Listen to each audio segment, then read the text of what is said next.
Hi, good afternoon. Welcome to Hot Lunch May edition.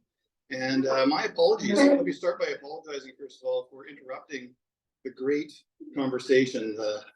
The decibels in the room indicate that there's lots of really great conversations going on, and colleagues getting together to break bread and chat over lunch, and that is the core purpose of Hot Lunch. So really great to see that energy, and again, my apologies for interrupting it. My name is Andrew Parr. I'm the Associate Vice President of Student Housing and Community Services here at UBC. I'm a member of the Hot Lunch Committee and have the pleasure of hosting today's event and introducing the speaker. But I have a couple of announcements and other things to talk about before I introduce Frank. And let's begin by acknowledging that UBC Vancouver is situated on the ancestral, unceded, and traditional territories of Hunkaminam-speaking Musqueam people, and that these lands have been a place of learning for the Musqueam people for millennia, and we're honored and privileged to be able to continue that teaching and learning at UBC today. I also just want to make a comment about the weather. I'm wearing a black sweater. This is the same sweater I would wear in the middle of December on a cold winter's day, and this morning when I got up, it was a cold winter's day, and now spring has sprung, so it's going to be nice to walk back to our offices after lunch today in this nice weather. Maybe just by a show of hands, how many of you in the audience here are first time Hot Lunch guests? Great, quite a few, and that's really inspiring to see. The Hot Lunch has actually been around for 10 years. It's grown over those 10 years immensely. It's it's recognized now as a really great program and a really great way for colleagues to get together, and it's always really nice to see that new people are arriving and participating as well. We've basically almost outgrown the room here. As you can see, it's pretty tight. I also just want to welcome, there is a number of people here today virtually, and they're on the camera right in front of me. So hello to all of you in the virtual world as well. So before I introduce Frank, the guest speaker today, I'd also like to introduce the Hot Lunch Committee and members that come together to allow this to happen. There's a few of us in the room, and there's a few that aren't able to be here today. But in the room is Shirley Nakata. Give a wave, Shirley. And Cheryl Dumares right here as well. I think most people know Eilish Courtney. Eilish can't be here today for obvious reasons. It's a convocation, and she has a role to play there. As well, from St. John's College, Henry Yu, who's the principal here. He's traveling and can't be here today, but nice smatter of applause for Henry. and also three staff that work here: Joanna Yang, right in front, and Stacy Barber and Jennifer Lee, who also. So that's the group that brings all of this together and brings these events to life. On your table, you will find a little stand with a QR code, and take a minute at some point before you leave to scan that QR code and consider completing the survey. So we're asking for feedback from all of you, all those that attend Hot Lunch, to share some feedback, thoughts on the Hot Lunch, and ideas or opportunities on how we can enhance it as we move forward. So we're really interested in getting feedback from all of you to allow us to do that. There's a little incentive that we do a draw for those that participate as well. We had a winner last month. Her name is Hattis Kavu Songlu. Is Hattis here today by chance? She is, great. Did you know you were a winner? You did, okay. Excellent, well, congratulations, and proof that we actually do give away prizes. Also, as a part of Hot Lunch, the 10th anniversary celebrations, we're doing a little expose on spot interviews for of attendees, and some of probably in the room have done it already, and we're going to be setting those up at the June Hot Lunch. The June Hot Lunch is not going to have a guest speaker, but it's going to be a really lovely barbecue just outside here, and we welcome you all to attend. And if you're interested in doing a little expose, a little 10 or 20 second sort of chat about what you appreciate about Hot Lunch, please let us know, and we'll make sure you get on the list and be part of that reflections opportunity. Okay, it's now my pleasure to introduce you to UBC's Vice President of Finance and Operations, Mr. Frank Laezza. And maybe I'll just share a bit about Frank before I invite him up to the mic. In his role of Vice President, Finance and Operations, Frank is responsible for leading the finance and operations team in the core finance or financial, facilities, safety, risk and assurance functions of the university across both the Vancouver and Okanagan campuses. Reporting directly to the president, Frank serves as a key member of UBC's executive leadership team. He represents the VPFO in working with all areas of the university, as well as with external partners to support and amplify UBC's academic mission through the stewardship and continuous improvement of the university's physical and financial assets. Frank is a strong believer in connected leadership, bringing a focus and collaboration and a focus to collaboration and honest two-way dialogue that enables him to build meaningful and productive relationships. And this style, I think, really shone through in the past annual budget process, which was a very transparent process led by Frank. And I thought, interestingly and worthy of noting, that it was approved unanimously at the Board of Governors, and unanimously that includes student board members and others. It was a bit of an unprecedented thing to have it unanimously approved. And I think if I remember correctly, there was actually an ovation from the board as well. So that says a lot about the process and the transparency and the trust that the board had in the process. So congratulations, Frank, on that. And if you didn't know this already, you'll know in a few minutes when Frank gets up to speak, but he's Australian. He's from down under. And before moving to Canada, he started working at UBC, which is about 15 months ago. He served in leadership roles in 4 post-secondary institutions in Australia. I asked Frank what he missed most about his home country of Australia, and the answer was very clear and very quick. On a rainy Sunday. It was on a rainy Sunday that we asked this question, yes. And the rainy Sunday, I think, maybe influenced the first one, which was he misses the weather and he misses a good cup of coffee. And on the weather front, Frank's hometown in Australia sees 300 days of sunshine. So need I say any more about that? Although it is sunny right now. And regarding coffee, Frank is a self-affirmed coffee snob, and it's taken him a while to find a good cup of joe in Vancouver. And for any of you that are coffee aficionados in the audience, take note of this. He found a really great place on Main Street called Fog Lifters. Anyone know Fog Lifters? Apparently a wonderful cup of coffee if you wanted to try it. Main Street, Fog Lifters. And Fog Lifters, that's interesting. That's also got a weather connotation to it as well. So with that, please join me in welcoming Frank to the podium.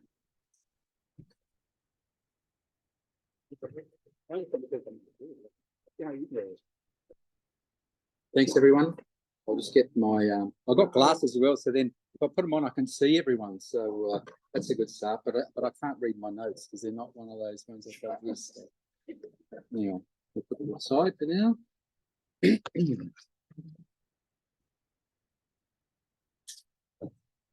So thank you, Andrew. And you know, when he messaged me on Sunday, it was raining, it was very foggy, and the coffee did help lift my spirits. Thank you. But I also want to acknowledge that, you know, we're gathered today on the traditional ancestral and unceded territory of the Musqueam people. So thank you, Andrew. But thank you all so much for being here today. I'm really honoured to be here and to be asked. I know that there's other people that have been asked, and this is my first one, so I actually don't know what I've stepping into or what's preceded me. But obviously, what makes it even more special, even though Andrew said I'm from down under and I sound Australian, I'm actually Italian. So I've got my Italian flag cufflinks on. I was born in Naples many, many years ago, last century. So obviously, the theme, as I said, is particularly close to my heart, being Italian. And you may have heard that anecdote or the saying that Japanese like to do their business playing golf. The Italians do it even better. They do it over dinner, you know. So, and a lot of relationships built over dinner as well. So obviously, it's my very first lunch, and I've actually tried to get tickets before, but apparently it's almost as hard as getting Taylor Swift tickets, right?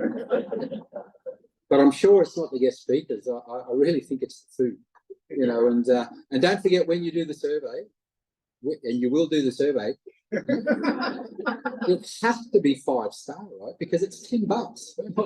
For $10, you get a food and you get me. So, one of the things that resonates with me, through Andrew's speech is that connection, it's really important for me to understand who everyone is. Even though, like, I've got 1,400 people. Well, there's 1,400 people in our team, and I can see some of them out there now, and I'll say something about that. But events like these knit the fabric of the university, right? So it's traditions like these that foster these connections. And there's going to be a theme around connection and connected leadership, and you'll hear a little bit more about that as I speak. But together today as we gather to share this meal and experience our university together, we reinforce the bonds that make the university as strong as it is and where it is. And it's people like you that have made the university as great as it is. So I just want to say thank you to you all. When I first joined UBC, my first goal was to bring everyone together, and with the help of Chris and his team and Polly at the time, I wanted everyone to get together in person, and we held a town hall. I think there was like 400 people there or something. So 450 people. There you go. It was in the biggest room we could find, and it was really good, and it was really interesting because you could tell that people had missed, that connection of gathering together, because it was just almost not really post-pandemic. We were all post-pandemic, but it was soon after, and people were still, getting used to the fact of speaking with each other. Annie knows that every now and then, like, I always think of something and I throw it in. So when my partner and I first moved to Perth from Sydney, so it's like going from Vancouver all the way to, what's the other side of Canada? Halifax, yeah. So it's like 4 or 5 hours away. I remember, it might be longer, I don't know. I'm still getting used to it. But, one of the things that, because I went early, and getting used to connecting again with people or being in a room with people. So when she arrived, I'd been there for 2 weeks, and put it into context, Perth, Western Australia, didn't have COVID because the Prime Minister, he locked the country down. I call it country, it was a province, but he thought it was a country. So he closed it down. No one was getting in and no one was getting out unless you were transporting coal or iron ore. But when she arrived, we went to a restaurant and it was as crowded as this. And I noticed how she was feeling really nervous or uptight, and I'm going, what's wrong? She says, there's people. Yeah, remember how we used to do this before? So anyway, I'm not sure how many, whether you know what the VPFO does, so I'm going to tell you a little bit about it. But we're a robust team of over 1,400 employees, and I'm delighted to see some of our team members here. So if you're part of the VPFO, if you want me to say what that is, please wave if you're part of the VPFO. Oh, wow, there you go. Thank you. Well done.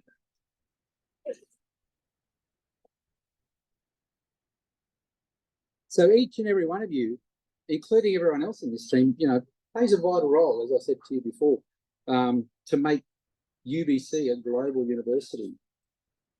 Some people ask me, why did you come to UBC? I said, because it's UBC. It's a global university. And as an administrator, it's really difficult to get a post overseas because for some reason, they feel that administration in one part of the world is different to administration in the other part of the world. But what I notice is I actually feel like I've been teleported from Perth over to Vancouver, and nothing's really changed. The challenges are the same. The pressures are the same. The dynamics, the culture, very similar. The only difference is the language, the accent. So I asked, at Fog Lifter, I said, could I get a coffee? And I said, to have here. And she had no clue what I meant. And I still don't know when she repeated it to her work colleague what she actually said, but what is the term? Is it have here or eat in? Anyway, it doesn't matter. Digress. But yeah, so people are getting used to my accent, and my partner, she's Argentinian, and one of the things that she's always encountered, she's got a strong Argentinian accent. She's never lost it because it's an asset, right? So she uses it to her advantage quite a lot. But and she's always been complaining, why don't people understand me? I said, because you've got an accent. I now know how she feels, even though I'm speaking English. But I want to thank each and every one of you, for your commitment to joining me to celebrate and foster the university's culture and community. I think it's really important. I don't mean to boast, but I believe that the infrastructure we support through the VPFO is fundamental to UBC's academic success. Right.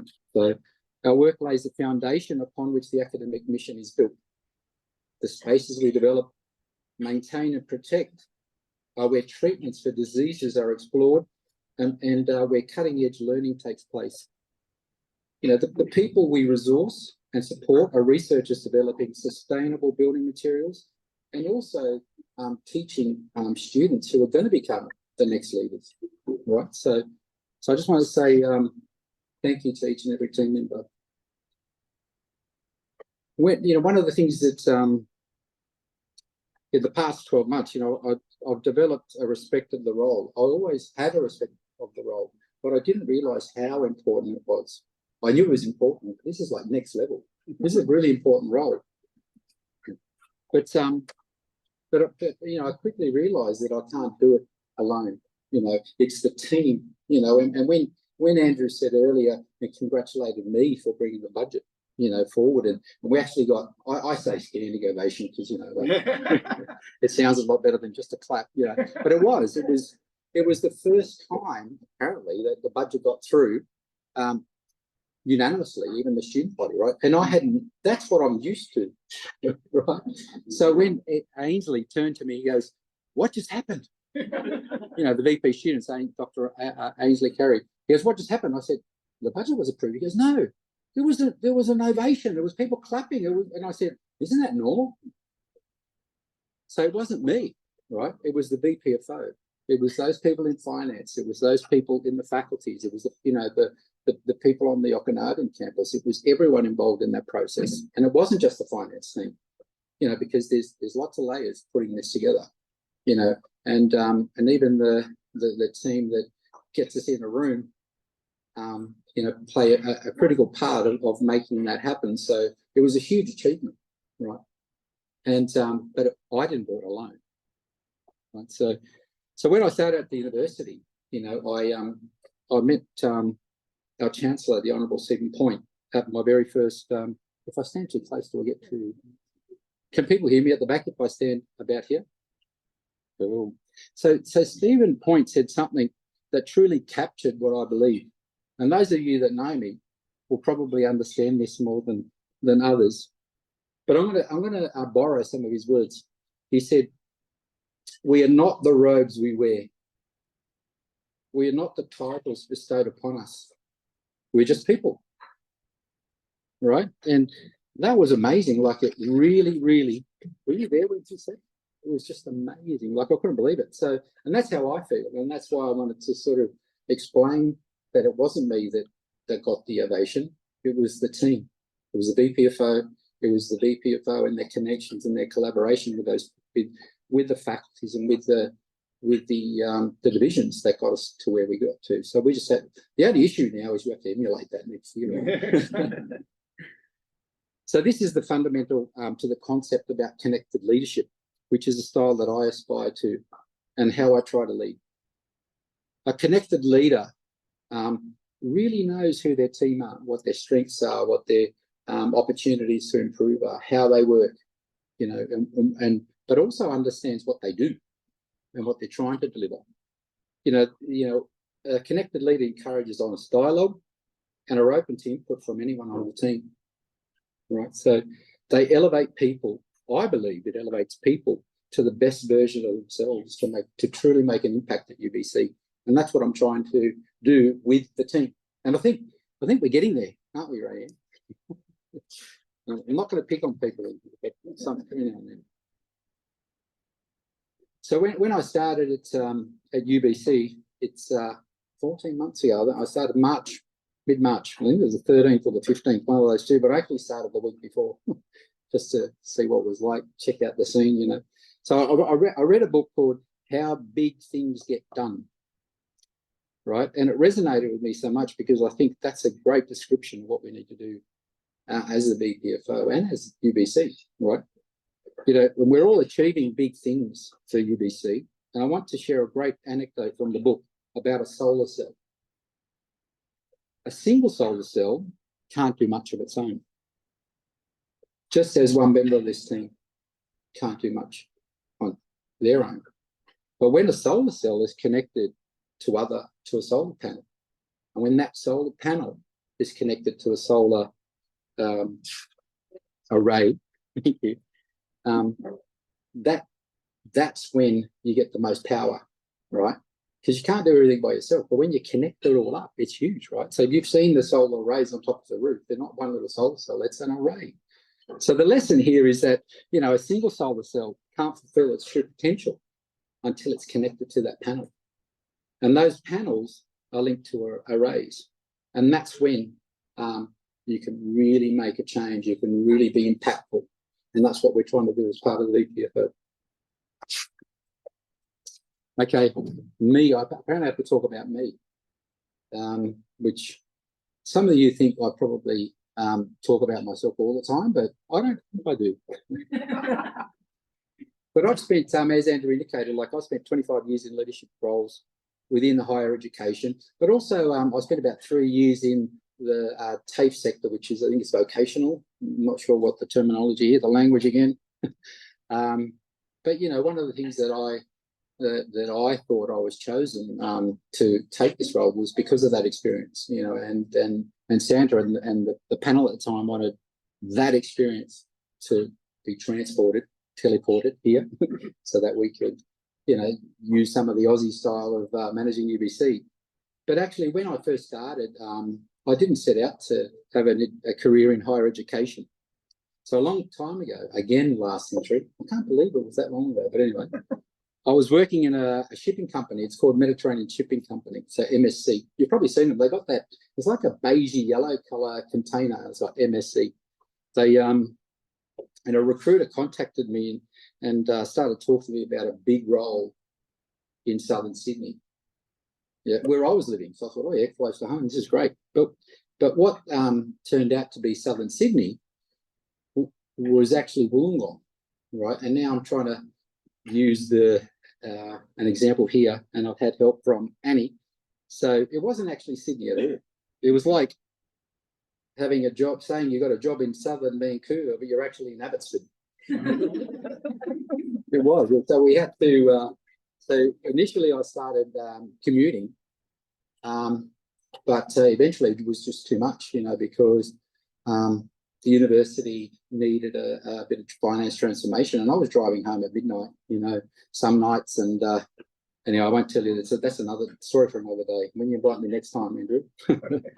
But ever since then, so I've got the job at the University of Wollongong in higher education, and I was a finance manager. And back then, when I asked, when I said to you, my role was to transform finance. I'm going to get a little bit accounting, and there's lots of accountants here that'll understand this. And I said, oh, can I see the ledger or the trial balance? And the finance systems manager said, yeah, they're under your desk. Okay, had a look. And it was those massive dot matrix things, this big, and one for each month. And the previous finance manager had them there for like 3 years, so you couldn't even get your feet under the desk. And I said, "That's not a general ledger." He goes, "Yeah, that's a general." I said, "No, I want one page." So it took him 3 days to develop. I said, "Get there," and these things can go into storage, right? So, so I've always had that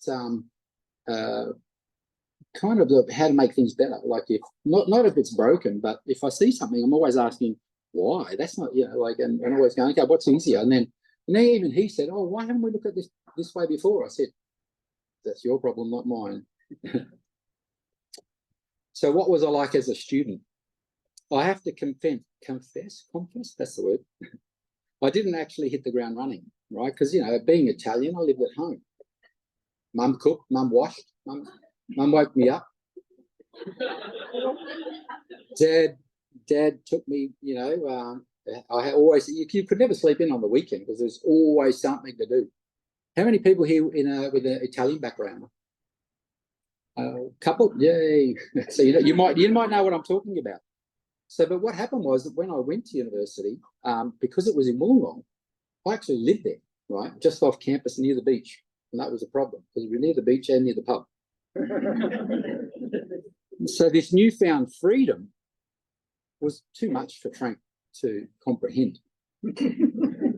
So my grades weren't great. Why? Because there was no dedication, there was no commitment to academia,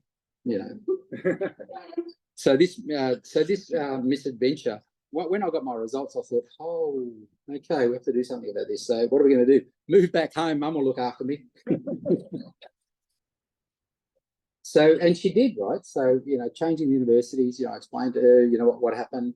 And she goes, okay, no problem. You can come back, of course. She was, so I didn't want you to go in the first place. When I actually, this is another funny story. I don't know why I keep popping in your head, right? So I had to sign a contract with my mum that when I was married at the time, and we had 2 kids, and we had to move to Wollongong, which it was like an hour away. Mum didn't drive, and she said, "When am I going to see you?" I see you every day. I said, "Yeah, okay." Well, she made me sign a contract, and she had it, for years, to say that I would eventually move back. That was the only way that she accepted the fact that I moved away. So, but anyway, so I changed universities. I was the new kid on the block again. Everyone had their own little cliques and groups, and it was hard to get in, right? It was hard to get into those groups. And this was the first time that I understood the importance of connections, right? And how important it was to connect with other people and have a support group and have people you could talk to about whatever, It was challenging, but it taught me really, really valuable lessons about relationships and how important they are to get things done, right? And I couldn't have done it, In the first year, I had shingles, I had to miss it, it was just so stressful because, I just couldn't really get in. So it was really hard to build those bridges, and finding a place in groups, for myself. And, when they realised that I had something to contribute as well, they then, allowed me into the groups and allowed me to develop and study with them and socialise with them. So that it was really important. So I came from a hardworking, Italian family. So my dad was a bricklayer. And when I was younger, I used to work as a brickies labourer, so I think people know what that is. You had to do everything the bricklayer said. While they were up there or whatever, they obviously they worked hard. Mum also worked nights to support the family. And to this day, I don't know how she slept because, she woke up with Dad, to get him to work. Then when Mum got home, she, got us ready for school. So I actually don't know when she actually slept. So she was a real trooper. So having seen how hard they worked, they put in that. So I kind of developed that same work ethic as well. So, I built great relationships and ended up, graduating with high distinction. So it was like, the hockey stick went. So it was great.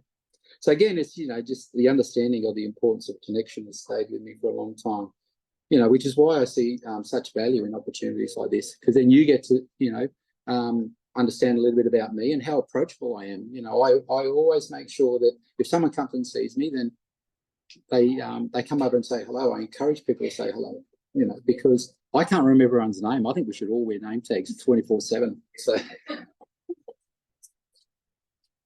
how are we going for time, Andrew? A few more minutes. Few more minutes. All right. So what should I do? This is an impressive university. I mean, if you've heard Benoit speak, he knows it. He says it all the time. It's a fantastic university. But there's opportunities. There's lots of opportunities to make us even better. So and managing the financial resources of such a large and complex university is a significant challenge. It's really hard, and I've noticed some of the questions come out, which Andrew and I will address later, But there's certain factors we need to understand. And from my perspective, they're key to the success of the university. So thinking about our future, what do we need to consider about going forward? If you're interested, I think there's some of the things that are coming out through the questions. We tried to address some earlier, but I wouldn't be doing my job if I didn't discuss this. So here are my top 5 questions. What is our financial context? How are we traveling? What's our sustainability? Not environment, financial sustainability. How are our demographics changing? What's the impact of globalization? How are we protecting the sustainability of the university? How can we advance or help advance excellence in research and innovation? And what do we need to deliver on the vision? So they're probably my top 5. So using those questions, knowing what we need to do, how do we then go about developing a financial and operations strategy? So obviously collaboration and alignment. And if you hear me speaking, I don't know if there's anyone in the room that was in a conversation we had earlier this week. It was about how do we align, the decentralized university to head in the same, I won't say same direction, kind of the same direction, right? So we're very decentralized, but everyone wants to do the best for UBC. But how do we do that? So we need to understand the needs of our community and use those questions that I asked earlier to determine how do we best address those needs. So what we're doing, we're in the final stages of the VPFO strategic plan. It's been a journey. It's been 14 months, because we had one. I had a look at it. We had a look at it. It's been an evolving strategy. But amongst one of the things that lays out how we're going to lead the finance transformation, and I mentioned that earlier, I had to transform, finance isn't broken. It's not where it needs to be. So the university's grown and we've been trying to catch up, and that's one of the things that we noticed. And during the interview process, it was all about, Frank, you're going to lead the budget reimagination, budget reimagination. And I thought, okay, cool. So that's the number one. So reimagining our budget model and our funding strategies holistically. It's huge. It's massive. You can imagine the impacts that it's going to have. But in doing so, it's going to support the mission and drive the mission forward. We're also going to improve the stewardship of the university through data management, working with the CIO, and through transforming our reporting and forecasting capability across the university. We're going to continue providing really truly inspiring spaces for learning and research and leading our community in safety and security. And we'll also drive our sustainability. But in order to do so, it's all about, changing the culture, looking at connection, looking at alignment, and working together across those things. So I've got last page into 1 minute. So it's this commitment through culture and connection, working as a one BPFO. We're going to hear that a lot for those of you in the BPFO, so that we can help move UBC forward through finance, operations, safety and risk services. And I really look forward to working with the team on delivering that in the future. Thanks, everyone. And if I've gone over time, apologies. I try to make it fun, Thanks, everyone.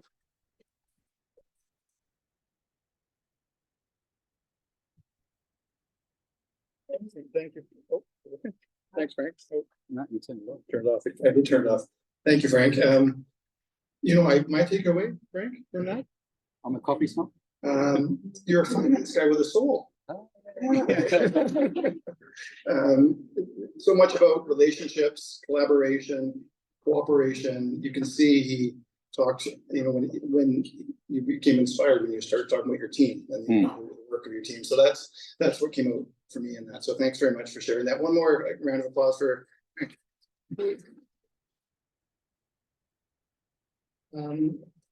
We will take a 5-minute break. I know some of you have to go back to work. Don't be afraid to leave, and if you need to. And even during the question, if you can stay a little bit longer, and during the question and answer period, if you have to duck out. Frank won't be offended. We're going to take a selfie while you're talking. Yeah, okay. I like it. Great.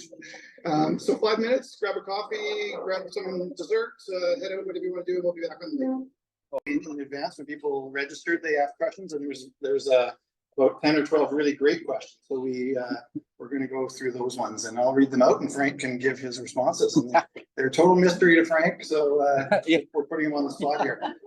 I'm going to start with a cutting, hard question for you, Frank. We're going to start off with a really hard one. Can you tell us what your favorite movie is? Well, this one here, I haven't prepped at all. Look, see. Well, this one here, when I got this question, I said, well, it depends on the decade, right? Because, I've lived almost 5 decades. I think I have lived 5 decades anyway. So it depends. So initially in my 20s, it was probably The Karate Kid, and it wasn't because of Ralph Macchio. But as I got older, it obviously changed. So, I love dodgeball because it's so stupid, Don't know why. I like movies that you don't have to think too hard. But Ben, I think Ben Stiller's amazing, right? But recently, I've watched Gran Turismo, which was a really great concept.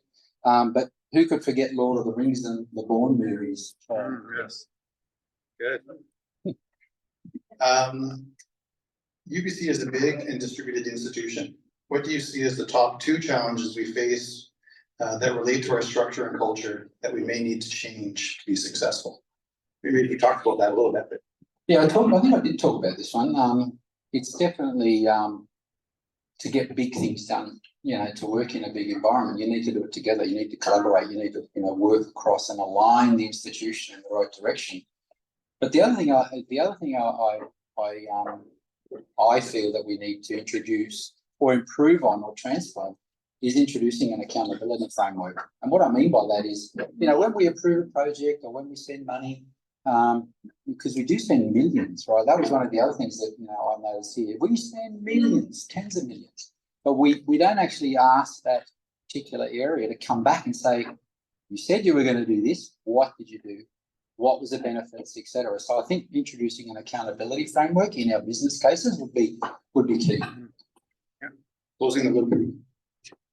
Since joining UBC 15 months ago, what has been the biggest surprise for you? And what is something that you had to adjust to? Maybe it's at UBC, maybe it's in Canada, maybe it's these crazy accents we have. I don't know.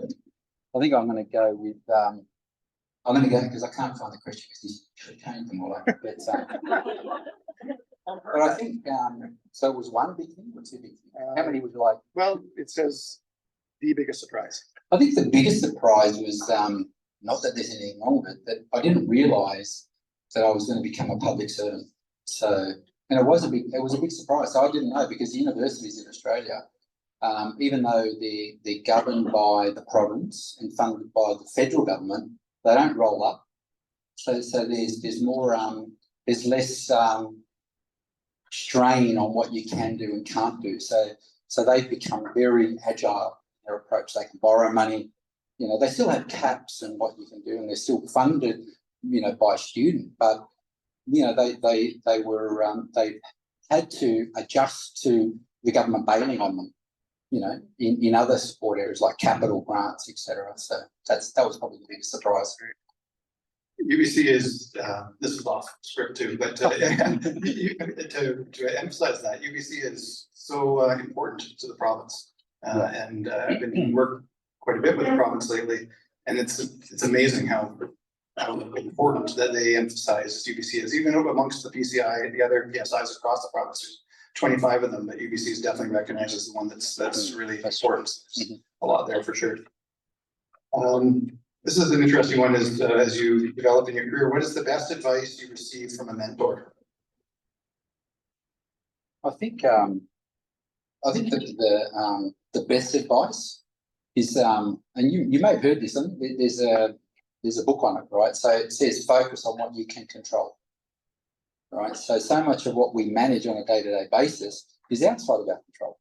But sometimes, you're sort of focusing most of your energies on things that are outside the circle of control. So I think, one of the things that one of my mentors said, he goes, focus on what you can control. You can influence other areas, but what determine what you can control and how to, and that's one of the things. And then the other things, if you actually do focus on what you can control, then you can stay focused, you can be positive and resilient and face the challenges. So we do spend a lot of time focusing on what we can't control and getting stressed over those things. So that's sage advice. Here's one really close to your responsibilities. What are your thoughts on UBC's budget cuts? What are some things being done and what are some things that we can do? Thanks, Andrew. This was an interesting one because it's important to distinguish between a decline in revenue and budget cuts. So I wasn't sure, when of the question, so I'm going to answer it in the context of, well, what is a budget cut? But budgeting is complex, and it's even more complicated here at UBC. So we must make strategic decisions on resource allocation. So when you refer to budget cuts, is it we're not like a corporate where we want to streamline and we cut this area and go to that area. Sometimes we don't have a choice because, if $10 comes in the door, we can only spend 10, right? And in the previous year, if you got 12, it's not really a budget cut. We just don't have it to spend. So that's my view on budget cuts. So it's a very, very complicated environment. And it's like this in every other university that I've worked in. Thanks, Frank. Here's one that's future thinking and aspirational. If you had one wish, you could make a change at UBC, what would that one change be? Oh, let me think about that one. Hang on. What can I do? I did have that one. Ah, yes, that's the one. Yes. Well, I think, thank you, Annie. It's actually having, if I could change it, is giving people the courage to ask why, but also challenge the status quo. One thing that I've found here is that, there's that, it's not that people don't want to do it. I think it's because they don't feel supported, right? So one of the things that I want to do, and I said, Rayanne's here and Annie's here and they know me. Like I always say, ask the question, find out why. I'm going to be next to you, behind you, in front of you, beside you, wherever you want me to be. I'm going to support you 100%. And I think if I could, I'd like to understand how to change that people are not afraid to ask why and that they will challenge the status quo and make things better. I will attest to Frank asking why. I'm not even in his portfolio, but we do a lot of big building and make a lot of investment. And he's often challenging me with why would we do that? And it's a great question because it really makes you pause and put thought to what is important. And do we really need to do that or can we do it a different way? So I really appreciate the challenge of being asked why. Let's see where we're at here. A little bit about flexible hybrid work arrangements, of course, that's a hot topic. We're providing more flexible hybrid arrangements and or letting people work more days from home, reduce some of the budget burden that the university has. Good question. That's a good question, and thank you for asking. Look, I think personally that UBC already embraces a very flexible hybrid work environment, right? And primarily to improve employee satisfaction, but also recruitment. It's a big ticket item, right? So, because we're so far across, the other side of Vancouver that, we have to provide a flexible working arrangement. But, it's important to note that each department has its own policies, because, we've been given the VPFO, the VP students, they all have their own flexible working. So there is, differences across the UBC. But to better answer that question, I need to know the specifics about, I just don't know how it would reduce some of the budget burdens. I'm not sure, like what we're trying to do is by having a hybrid and flexible working, with some people working in the office, you can share space. So obviously, space utilisation is key. And if we don't need as much space, we don't need to build as much buildings. So obviously that's the way to do it. But, I honestly think that this UBC, embraces a really good, flexible working environment and workplace as well. Great, thanks. Agree. We got 2 more questions. We have about 3 minutes, so I think we're right on schedule here. What are 1 or 2 exciting examples of how your team is working to evolve and adapt in servicing in services to emerging post-pandemic needs. Again, probably something you've talked about already, but maybe you can just emphasize it in that context. Yeah.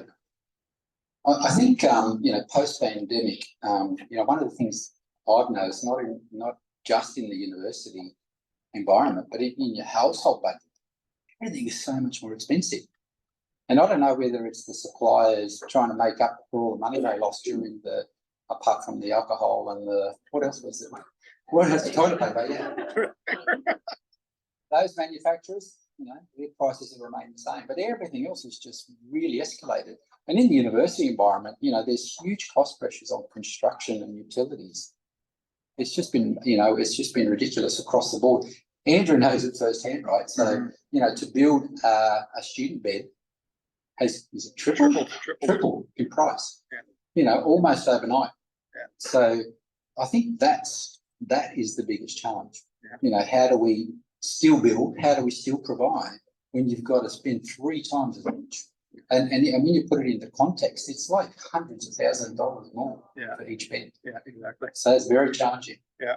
And I'll add in the context of student affordability as well. You can't put rates up 3 times and offset those increased costs. Last question is a question of comparison. Get you to brag a bit about UBC and maybe knock down a peer or two. What other university, if any, do you respect, and how they handle their finances and operations?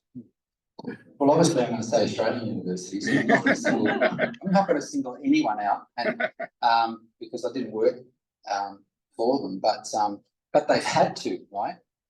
They didn't have a choice. When I said I probably used a harsh term that the government bailed on them, but they kind of in a way did, because in the mid 2000s, just before 2008, the government stopped funding capital projects, right? They don't fund and never have funded general wage increases. So it was always the catalyst for managing finances was enforced. No GWI, no capital funding. It was like you have to, find operational efficiencies. You have to build a financial strategy and a financial model to still maintain, teaching and academic and research excellence, but without the government support.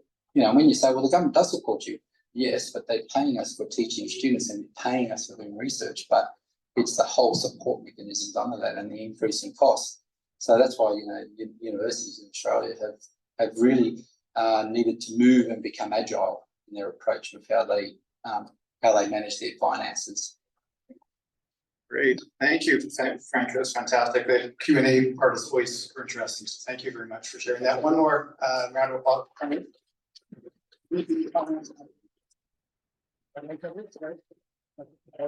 I also just say thanks to Andrew, because I know he's actually very good at this. He's had 10 months, it's been 10 years in the making, so I just want to say thank you. Big round of applause for Andrew as well.